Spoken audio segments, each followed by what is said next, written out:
بسم اللہ الرحمن الرحیم۔ السلام علیکم دوستو، روزانہ واقعات کے لیے ہمارے اس چینل کو سبسکرائب کر دیں۔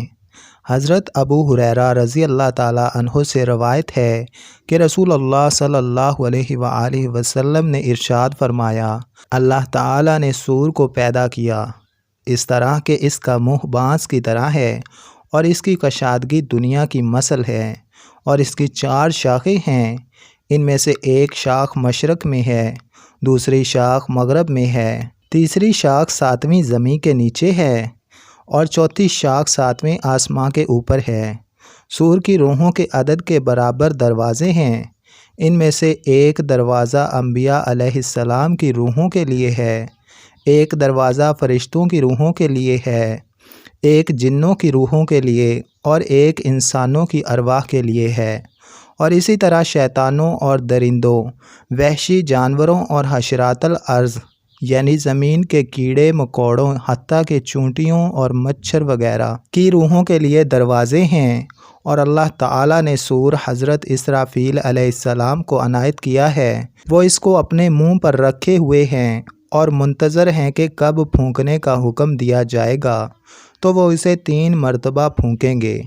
پہلی مرتبہ جب پھونکا جائے گا تو ان لوگوں کے علاوہ جن کو اللہ تعالیٰ چاہے گا، تمام مخلوق جو آسمانوں اور زمینوں میں ہے، سب کے سب ڈر جائیں گے، اور اللہ تعالیٰ حضرت اسرافیل علیہ السلام کو حکم دے گا اور وہ اس کو سور پھونکیں گے تو پہاڑ چمکدار ریت کی طرح ہو جائیں گے، آسمان موج مارے گا اور سخت گردش میں آئے گا، اور زمین جنبش میں آئے گی، جس طرح کے پانی میں کشتی طوفان کے دوران ہچکولے کھاتی ہے۔ حاملہ عورتیں بچے گرا دیں گی، اور دودھ پلانے والی عورتیں بچوں کو دودھ پلانا بھول جائیں گی، لڑکے بوڑھے ہو جائیں گے اور شیطان بھاگیں گے، یہاں تک کہ وہ زمین کے کناروں میں آئیں گے تو فرشتے ان سے ملیں گے، ان کے منہ پر ماریں گے اور واپس لے جائیں گے۔ اللہ تعالیٰ نے فرمایا کہ ندا کا دن یعنی قیامت کا دن ایسا دن ہے کہ جس دن تم پیٹھ پھیر کر بھاگو گے، اور زمین پھٹ جائے گی اور لوگ آسمان دیکھیں گے تو ان پر ستارے جڑیں گے، آفتاب میں گہن ہوگا، آسمانوں کو علیحدہ علیحدہ کر کے پوست کھینچے جائیں گے، یعنی الگ الگ ہر آسمان کا پوست کھینچا جائے گا اور ان کا پردہ اٹھا لیا جائے گا۔ مردے ان حالتوں میں غفلت میں رہیں گے، اور یہ حالت 40 برس تک یا جب تک اللہ تعالیٰ چاہے قائم رہے گی۔ پھر اللہ تعالیٰ حضرت اسرافیل علیہ السلام کو مرنے اور بے ہوشی کا نفخہ کا حکم دے گا۔ اس وقت حضرت اسرافیل علیہ السلام کہیں گے کہ اے روحو، اللہ تعالیٰ کے حکم سے باہر نکلو، تو آسمانوں اور زمین والے بے ہوش ہو جائیں گے اور مر جائیں گے، مگر جن کو اللہ تعالیٰ چاہے گا وہ نہ مریں گے، اور یہ شہداء ہیں یا 13 نفوس ہیں، اور وہ یہ ہیں: حضرت جبرائیل علیہ السلام، حضرت میکائیل علیہ السلام، حضرت اسرافیل علیہ السلام، حضرت عزرائیل علیہ السلام، اور 8 وہ فرشتے جو حاملین عرش ہیں، اور ابلیس اللعین۔ اور اس کے بعد دنیا بلا انس، جن اور حشر کے باقی رہے گی۔ پھر اللہ تعالیٰ ملک الموت سے فرمائے گا کہ میں نے تیرے اگلوں اور پچھلوں کے عدد کے برابر مددگار پیدا کیے تھے، اور میں نے آسمانوں اور زمین والوں کی قوت تجھ میں رکھی تھی، اور آج میں تجھ کو غضب کے کپڑے پہناتا ہوں، اور اگلے اور پچھلے لوگوں اور جنوں کی تلخی موت کی زیادہ قوت دیتا ہوں، اور تیرے ساتھ فرشتگان دوزخ سے 70,000 فرشتے ہوں گے، اور ہر فرشتہ دوزخ کے ساتھ آگ کے شعلے کی زنجیروں میں سے ایک ایک زنجیر ہو، اور مالک داروغہ و دوزخ کو آواز دے کہ وہ دوزخ میں دروازوں کو کھول دے۔ چنانچہ ملک الموت ایسی صورت میں آئیں گے کہ اگر اس صورت میں ان کی طرف زمین و آسمان والے دیکھیں تو ضرور مر جائیں گے، تو وہ ابلیس کی طرف آئیں گے اور اس کو شدت سے گھڑکی اور دھمکی دیں گے، جس کی وجہ سے وہ بے ہوش ہو جائے گا، اور اس کے گلے سے خر خر کی ایسی آواز نکلے گی کہ اگر اس کو اہل آسمان اور اہل زمین والے سن لیتے تو بے ہوش ہو جاتے۔ اس کے بعد ملک الموت اس سے کہیں گے کہ ٹھہر اے خبیث، میں تجھے موت کا مزہ چکھاؤں گا۔ तूने कितनी उम्र पाई और कितनी सदियों के लोगों को गुमराह किया है। तो वो मलऊन मशरक़ की तरफ भागेगा। जब मलकुल मौत इसकी आंखों के दरमियान देखेंगे तो वो मगरब की तरफ भागेगा। इस वक्त फिर मलकुल मौत इसकी आंखों के दरमियान नज़र करेंगे। इसके बाद वो दरियाओं में गोता लगाएगा तो वो दरिया इसको कबूल ना करेंगे। चुनाचे हमेशा भागता रहेगा और इसके लिए पनाह की कोई जगह ना होगी। यहाँ तक कि वस्त दुनिया में हज़रत आदम अलैहिस्सलाम की कब्र पर खड़ा होगा और कहेगा कि ए आदम, तुम्हारी वजह से मैं मरदूदो मालून हुआ। फिर वो लाइन मुलकल मौत से कहेगा कि तुम मुझे किस प्याला से पिलाओगे और किस अजाब से मेरी रूह कब्ज़ करोगे। तो मुलकुल मौत इससे कहेंगे कि शोला आतिश और गर्म आग के प्याला से, और इब्लीस खाक में लौटेगा, कभी चिल्लाएगा और कभी भागेगा, हत्ता कि जब वो इस जगह होगा जहाँ वो उतारा गया था और मलऊन हुआ था तो फरिश्तगाने दोज़ख इसके लिए ज़ंबूरे और आरे कायम करेंगे। ज़मीन चंगारी की तरह हो जाएगी और ज़बानिया फरिश्ते इसको घेर लेंगे और ज़ंबूरों और आरों से इसको चीरेंगे।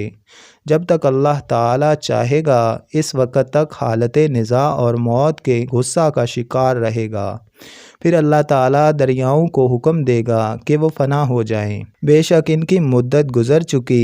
दरिया कहेंगे कि ठहरो, हम अपनी जानों पर तवज्जो कर लें। हाय हाय ख़ज़ाने, और वो हमारी अजायबात किधर गए। इसके बाद मलकुल मौत इन पर एक सख्त चीख मारेगा तो इनके निशान भी नेस्तो नाबूद हो जाएंगे, गोया वो थे ही नहीं। फिर पहाड़ों को हुक्म दिया जाएगा कि वो फना हो जाएं, इसलिए कि इनकी मुद्दत ख़त्म हो चुकी है। चुनाचे वो कहेंगे कि ज़रा हम अपनी जानों पर रो लें। हमारे खुरमे के दरख्त और दरख्तों की जमीयत कहाँ है और हमारे तोते कहाँ हैं। इसके बाद मुलकुल मौत इन पर एक सख्त चीख मारेगा तो वो पिघल जाएंगे। फिर ज़मीन को हुक्म दिया जाएगा कि वो फना हो जाए, क्योंकि इसकी मुद्दत तमाम हो चुकी है। तो ज़मीन कहेगी कि मोहलत दी जाए ताकि हम अपनी जानों पर रो लें।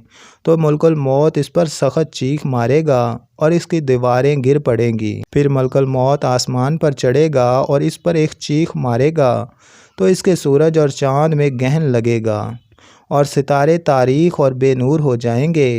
फिर अल्लाह ताला फरमाएगा कि ए मुलकुल मौत, मेरी मखलूक में से अब कौन बाकी रहा है। मुलकुल मौत कहेगा कि जिब्राईल व मिकाईल अलैहिस्सलाम और इसराफील व इज़राईल अलैहिस्सलाम बाकी हैं। इसके बाद अल्लाह ताला मुलकुल मौत से फरमाएगा कि जिब्राईल अलैहिस्सलाम की रूह कब्ज़ करो। चुनाचे वो इनकी रूह कब्ज़ करेगा तो वो बड़े तोदा की तरह गिर पड़ेंगे। फिर अल्लाह ताला मुलकुल मौत से फरमाएगा कि मीकाईल अलैहिस्सलाम की रूह कब्ज़ करो। चुनाचा वो इस तरह कब्ज़ करेगा। फिर फरमाएगा कि इसराफील अलैहिस्सलाम की रूह निकालो, तो वो इनकी भी जान कब्ज़ करेगा। फिर अल्लाह जल्ला शानहू मुलकुल मौत से फरमाएगा कि ए मुलकुल मौत, तू भी जा और जन्नत व दोज़ख के दरमियान मर जा। तो मुलकुल मौत भी वहीं मर जाएंगे।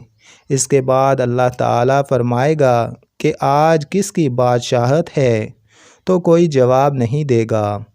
फिर इसको 2-3 मरतबा फरमाएगा और कोई जवाब ना देगा।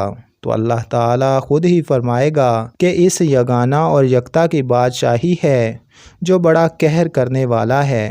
फिर फरमाएगा कि कहाँ है बादशाहान और कहाँ हैं मुतकब्बरान और जाबरान। इसके बाद पहाड़ धंकी हुई रुई की तरह कर दिए जाएंगे। फिर वो ज़मीन के जिस पर गुनाह किए गए हैं मिला दी जाएगी और इस पर जहन्नम कायम कर दी जाएगी। और अल्लाह ताला इस ज़मीन के बदले दूसरी ज़मीन जो निहायत ही सफ़ेद होगी पैदा करेगा, तो इस पर जन्नत कायम की जाएगी और इस पर तमाम मखलूक जमा की जाएगी। इसके बाद अल्लाह ताला हज़रत जिब्राईल व मिकाईल अलैहिस्सलाम और हज़रत इसराफील व इज़राईल अलैहिस्सलाम के ज़िंदा होने का हुक्म देगा। चुनाचा सबसे पहले इसराफील अलैहिस्सलाम ज़िंदा होंगे और अरश से सूर लेंगे। फिर रिज़वान दारोगा जन्नत के पास जाएंगे और इससे कहेंगे कि हज़रत मोहम्मद सल्लल्लाहु अलैहि वसल्लम और उनकी उम्मत के लिए जन्नत को आरास्ता करो। सुबहान अल्लाह। दोस्तों, ऐसी ही मज़ीद अच्छी वीडियोज़ के लिए हमारे इस चैनल को सब्सक्राइब कर दें।